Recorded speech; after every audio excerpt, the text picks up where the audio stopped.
Good evening friends. मैं नकुल वैष्णव अपने YouTube channel ज्ञानसिद्ध exam barrier में आपका स्वागत करता हूं। कैसे हो आप सभी? उम्मीद करता हूं अच्छे होंगे। देखिए, आज का टॉपिक है हमारा पोषक पदार्थ। इससे पहले पोषक पदार्थ के पार्ट फर्स्ट के बारे में हम पढ़ चुके हैं। उसमें हमने कार्बोहाइड्रेट और प्रोटीन के बारे में पढ़ा। आज उसे थोड़ा आगे पढ़ते हैं। देखिए, जितने भी हमारे नए व्यूअर्स हैं, आप प्लीज़ चैनल को सब्सक्राइब कर दें और साथ के साथ शेयर भी करें।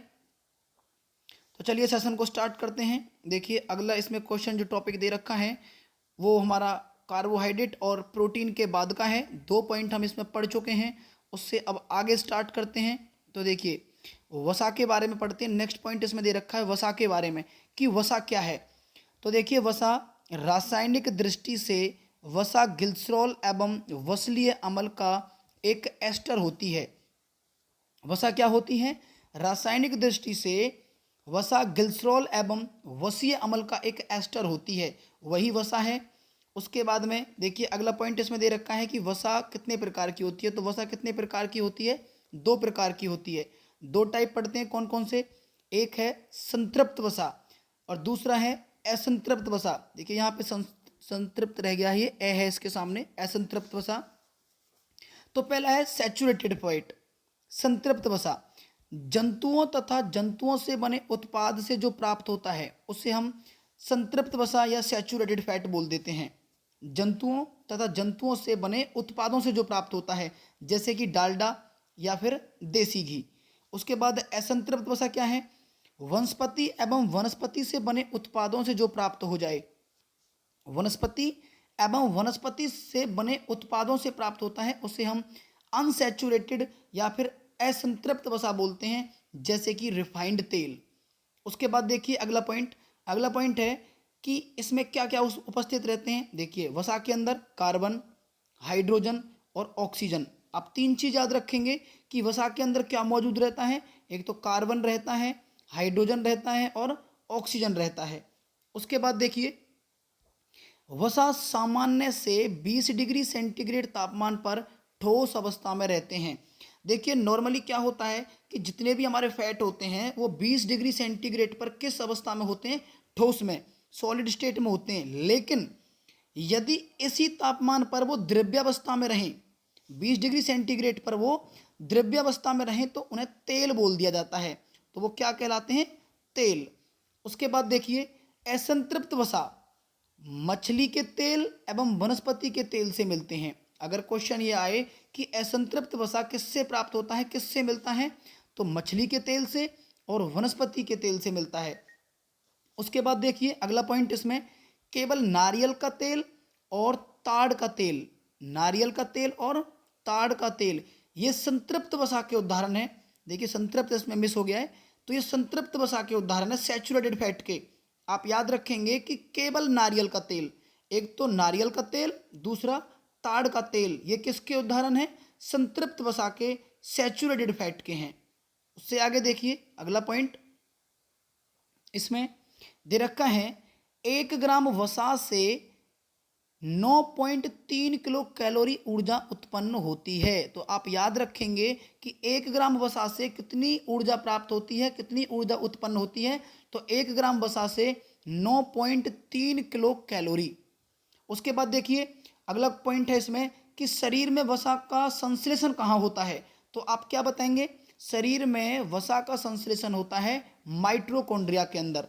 कहाँ पर होता है? माइटोकॉन्ड्रिया में, कि शरीर में इसका संश्लेषण माइटोकॉन्ड्रिया में होता है। उसके बाद देखिए, अगले पॉइंट वसा के मुख्य कार्य, कि हमारे जो फैट है उसके मुख्य कार्य क्या क्या हैं। पहला पॉइंट देखिए, यह खाद्य पदार्थों में स्वाद उत्पन्न करती है। जो फैट होता है ये खाद्य पदार्थों में क्या करती है? स्वाद उत्पन्न करती है, आहार को रुचिकर बनाती है। कैसा बनाती है? रुचिकर। उसके बाद यह शरीर के विभिन्न अंगों को चोटों से बचाती है, कि अगर शरीर के विभिन्न पार्टों पर कोई चोट, जैसे कि फैट कम हो जाता है तो हड्डियों में चोट लगने का डर रहता है, तो कौन बचाता है उससे? फैट बचाता है। उसके बाद देखिए, अगला पॉइंट, यह शरीर को ऊर्जा प्रदान करती है। फैट का काम क्या है? बॉडी को एनर्जी प्रदान करना होता है। उसके बाद देखिए, यह त्वचा के नीचे जमा होकर शरीर के ताप को बाहर नहीं निकलने देती है।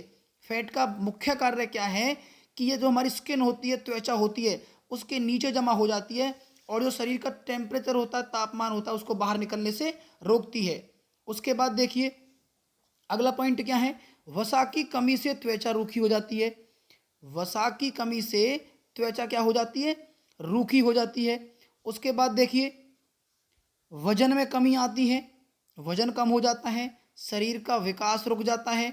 उसके बाद देखिए अगला पॉइंट इसमें, वसा की अधिकता से, अगर वसा बॉडी के अंदर ज़्यादा हो जाए तो शरीर स्थूल हो जाता है, हृदय की बीमारियां लग जाती हैं और रक्तचाप बढ़ जाता है, ब्लड प्रेशर बढ़ जाता है। उसके बाद देखिए अगले पॉइंट वसा के, देखिए वसा के दे रखे हैं इसमें स्रोत, कि वसा के प्रमुख स्रोत क्या है, ये कहाँ कहाँ से प्राप्त किया जा सकता है। मछली के तेल से वसा प्राप्त की जा सकती है, वनस्पति के तेल से वसा प्राप्त की जा सकती है, खजूर के तेल से, जंतु वसा, मक्खन, बादाम और नारियल, ये इसके प्रमुख स्रोत हैं। देखिए अगला पॉइंट है इसमें पोषक पदार्थों में विटामिन।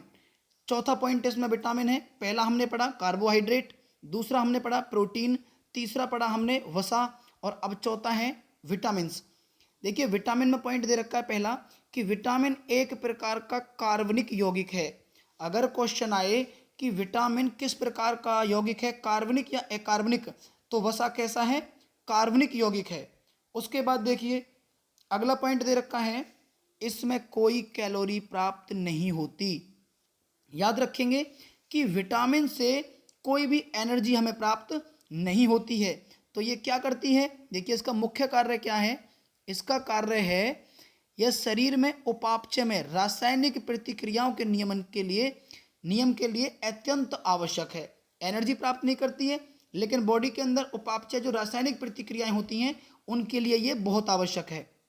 उसके बाद अगला पॉइंट है इसमें, इसे रक्षात्मक पदार्थ भी कहा जाता है। क्या कहा जाता है, विटामिन को रक्षात्मक पदार्थ कहा जाता है। घुलनशीलता के आधार पर विटामिन दो प्रकार की होती है। अगर क्वेश्चन आए कि विटामिन घुलनशीलता के आधार पर कितने प्रकार की होती है, घुलनशीलता मतलब सॉल्युबिलिटी, सॉल्यूशन, जिसमें वो सॉल्व हो जाए। देखिए जल में घुलनशील, इसको बोला जाता है वाटर सॉल्युबल, जो पानी में घुल जाए। वसा में घुलनशील, फैट सॉल्युबल, जो वसा में घुल जाए। तो जल में घुलनशील कौन से हैं, बी और सी। पानी में जो विटामिन घुल जाती हैं वो कौन कौन सी हैं, बी और सी। वसा में घुलनशील कौन सी हैं, ए, डी, ई, के। तो वसा में एक तो ए विटामिन, डी, ई, के, ये घुल जाती हैं। चलिए थोड़ा आगे पढ़ते हैं विटामिन के बारे में। देखिए अगला पॉइंट दे रखा है इसमें विटामिन का, विटामिन ए का रासायनिक नाम। अब इनके रासायनिक नाम है कि विटामिन के रासायनिक नाम क्या है। विटामिन ए का रासायनिक नाम क्या है, रेटिनॉल। विटामिन बी1 का रासायनिक नाम क्या है, थाइमीन। विटामिन बी2 का नाम क्या है, राइबोफ्लेविन। विटामिन बी3 का नाम क्या है, नियासिन। विटामिन बी5 का नाम क्या है, पेंटोथनी कमल। तो याद रखेंगे आप कि रेटिनॉल किस विटामिन का नाम है, ए का। थाइमीन किसका है, बी1 का। राइबोफ्लेविन बी2, नियासिन बी3, पेंटोथनी कमल बी5। उसके बाद देखिए अगले पॉइंट इसमें बी6 कि विटामिन बी6 का नाम क्या है, पायरोडॉक्सिन। बी7 का नाम क्या है, बायोटिन। बी9 का नाम क्या है, फॉलिकमल। बी12 का नाम क्या है, साइनोकोबाल्मिन। विटामिन सी का नाम क्या है, एस्कोरिकमल। विटामिन डी का नाम क्या है, टोकोफेरॉल। विटामिन ई का नाम क्या है, विटामिन डी का नाम कैल्सीफेरॉल और विटामिन ई का नाम क्या है, टोकोफेरॉल। तो आप याद रखेंगे कि पायरोडॉक्सिन कौन सा विटामिन है, बी6। बायोटिन कौन सा है, बी7। फॉलिकमल कौन सा है, बी9। साइनोकोबाल्मिन कौन सा है, बी12। एस्कोर्बिकमल कौन सा है, विटामिन सी। कैल्सीफेरॉल कौन सा है, विटामिन डी। टोकोफेरॉल कौन सा है, विटामिन ई। देखिए उससे आगे बढ़ते हैं, थोड़ा सा आगे दे रखा है विटामिन के का नाम क्या है, फ्लोक्विनोन। तो याद रखेंगे कि विटामिन के का रासायनिक नाम क्या है, फ्लोक्विनोन। उसके बाद देखिए कुछ क्वेश्चंस दे रखे हैं विटामिन से रिलेटेड। जैसे कि पहला क्वेश्चन दे रखा है, अमरूद में कौन सा विटामिन पाया जाता है। तो अमरूद के अंदर कौन सा विटामिन होता है, विटामिन सी। इंपॉर्टेंट क्वेश्चन है, याद रखेंगे। उसके बाद किसी भी मांसाहारी भोजन से प्राप्त नहीं होने वाला विटामिन कौन सा है, विटामिन सी। उसके बाद देखिए आंखों के लिए कौन सा विटामिन लाभकारी होता है? Vitamin A. विटामिन सी का नाम क्या था? एस्कॉर्बिकमल। विटामिन ए का नाम क्या था? रेटिनॉल। उसके बाद देखिए अगला क्वेश्चन, दूध में कौन सा विटामिन नहीं पाया जाता है? तो दूध के अंदर विटामिन सी। विटामिन सी का रासायनिक नाम क्या था? एस्कॉर्बिकमल। उसके बाद रक्त का थक्का जमाने में कौन सा विटामिन लाभकारी होता है? तो बताइए, जो ब्लड क्लॉटिंग के अंदर विटामिन काम करता है वो विटामिन के, और विटामिन के का रासायनिक नाम क्या था? फ्लोक्विनोन। क्या नाम था? फ्लोक्विनोन। उसके बाद देखिए, हरी सब्जियों को धो देने से कौन सा विटामिन निकल जाता है? तो विटामिन बी और सी। क्यों? क्योंकि पानी में घुलनशील विटामिन कौन सी हैं? बी और सी। तो हरी सब्जियां जो होती हैं उनको पानी से धो देते हैं तो विटामिन बी और सी निकल जाता है। उसके बाद देखिए, सुंदरता का विटामिन कैसे कहा जाता है? विटामिन ई को। और विटामिन ई का रासायनिक नाम क्या था? टोकोफेरोल। उसके बाद देखिए आगे, विटामिन ए का सर्वोत्तम स्रोत कौन सा है? गाजर। तो गाजर के अंदर विटामिन ए सबसे ज़्यादा मात्रा में पाया जाता है। अगर क्वेश्चन आता है कि विटामिन ए सर्वोत्तम स्रोत कौन सा है विटामिन ए का, तो गाजर। उसके बाद विटामिन सी का सर्वोत्तम स्रोत कौन सा है? आंवला। तो आंवले के अंदर विटामिन सी सबसे ज़्यादा मात्रा में पाया जाता है। उसके बाद देखिए, पुरुषों में नपुंसकता और महिलाओं में बांझपन किस विटामिन की कमी के कारण होता है? तो विटामिन ई की कमी के कारण। और विटामिन ई का रासायनिक नाम क्या था? टोकोफेरोल। उसके बाद देखिए, चावल के दानों को पॉलिश करने पर कौन सा विटामिन नष्ट हो जाता है? B1। कौन सा विटामिन नष्ट हो जाता है? B1। और B1 का रासायनिक नाम क्या था? थाइमीन। थाइमीन किसका नाम था? विटामिन B1 का। उसके बाद देखिए, गोल्डन धान का सर्वोत्तम स्रोत क्या है? गोल्डन राइस का सर्वोत्तम स्रोत क्या है? Vitamin A. और विटामिन ए का रासायनिक नाम क्या था? रेटिनॉल। उसके बाद कोबाल्ट धातु किस विटामिन में पाई जाती है? B12 के अंदर। कोबाल्ट धातु किस विटामिन के अंदर पाई जाती है? B12। और B12 का रासायनिक नाम क्या था? साइनोकोबाल्मिन।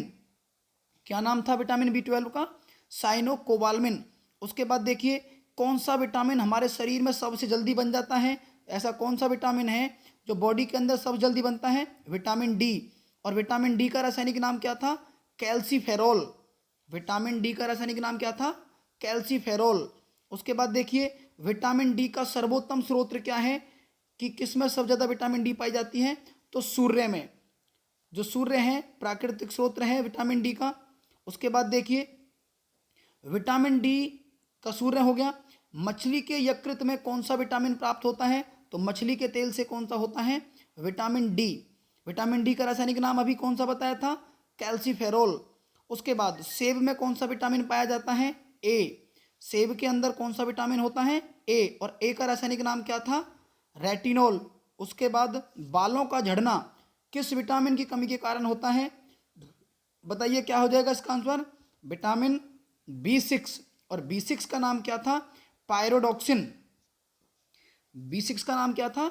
पायरोडॉक्सिन। अगला पॉइंट पढ़ते हैं, न्यूक्लिक अम्ल। कि न्यूक्लिक अम्ल क्या चीज है? देखिए, न्यूक्लिक अम्ल, न्यूक्लिक अम्ल कार्बन, हाइड्रोजन, नाइट्रोजन, ऑक्सीजन एवं फॉस्फोरस से बने न्यूक्लियोटाइड का बहुलक है। तो याद रखेंगे आप इस चीज को कि न्यूक्लिक अम्ल क्या है। न्यूक्लिक अम्ल कार्बन, हाइड्रोजन, नाइट्रोजन, ऑक्सीजन और फास्फोरस से बने न्यूक्लियोटाइड का एक बहुलक है जो अल्प मात्रा में हमारी कोशिकाओं के अंदर, जो अल्प मात्रा में हमारी कोशिकाओं के अंदर किस रूप में मौजूद रहता है?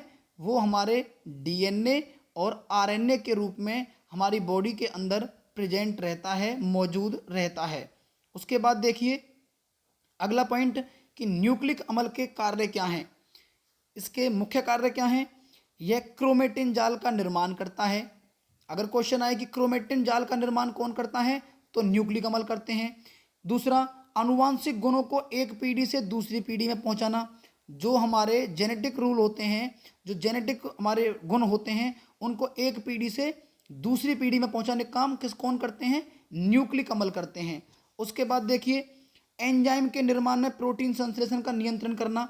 कि जो हमारे एंजाइम का निर्माण होता है उसमें प्रोटीन के संश्लेषण का नियंत्रण करना। उसके बाद में खनिज, अगला पॉइंट, खनिज अकार्बनिक पदार्थ हैं। अगर क्वेश्चन आता है कि खनिज कैसे पदार्थ हैं, अकार्बनिक पदार्थ हैं जो शरीर के कुल भार का 4 से 5% तक होते हैं। खनिज क्या है? ये अकार्बनिक पदार्थ हैं जो शरीर के कुल भार का 4 से 5% तक होते हैं। उसके बाद देखिए अगला पॉइंट इसमें, मनुष्य खनिज भूमि से प्राप्त न करके भोजन के रूप में ग्रहण करता है। ये भोजन भूमि से प्राप्त है। मनुष्य खनिज भूमि से प्राप्त करके भोजन के रूप में ग्रहण करता है। अगला पॉइंट इसमें, यह शरीर की उपापचयी क्रियाओं को नियंत्रित करता है। खनिज क्या काम करते हैं? शरीर की जो मेटाबॉलिज्म रिएक्शंस होती हैं उनको नियंत्रण करने में काम आता है।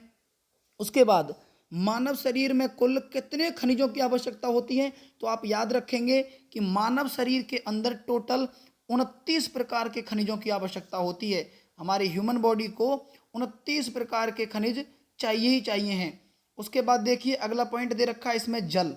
जल के बारे में पढ़ते हैं। जल कैसा पदार्थ है? जल एक कार्बनिक पदार्थ है। कैसा है ये? एक कार्बनिक मटेरियल है, कार्बनिक मैटर है।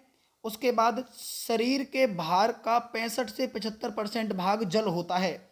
हमारे जो बॉडी है उसके भार का 65 से 75% क्या होता है? जल होता है। जल के मुख्य कार्य क्या हैं? शरीर में होने वाली अधिकतर जैव रासायनिक अभिक्रियाएं जलीय माध्यम से संपन्न होती हैं। कि हमारे बॉडी के अंदर जो जैव रासायनिक अभिक्रियाएं घटती हैं वो किस माध्यम से घटती हैं? जलीय माध्यम से। उसके बाद जल हमारे शरीर के ताप को स्वेदन, स्वेदन मतलब पसीना, तथा वाष्पन द्वारा नियंत्रित करता है। जल का मुख्य कार्य क्या है? जल हमारे शरीर के ताप को स्वेदन मतलब पसीना और वाष्पन मतलब वाष्प द्वारा नियंत्रित करता है। अगला पॉइंट, शरीर के अपशिष्ट पदार्थों के उत्सर्जन का महत्वपूर्ण माध्यम है। देखिए हमारी बॉडी के अंदर कुछ टॉक्सिक्स अंदर चले जाते हैं तो उनके उत्सर्जन मतलब उनको बाहर निकालने का पानी सबसे महत्वपूर्ण माध्यम है। तो कैसी लगी आपको वीडियो, कैसा रहा सेशन, आप प्लीज़ कमेंट करके बताएंगे। वीडियो को स्किप ना करें, पूरी देखें और चैनल को सब्सक्राइब कर दें और शेयर करें। धन्यवाद।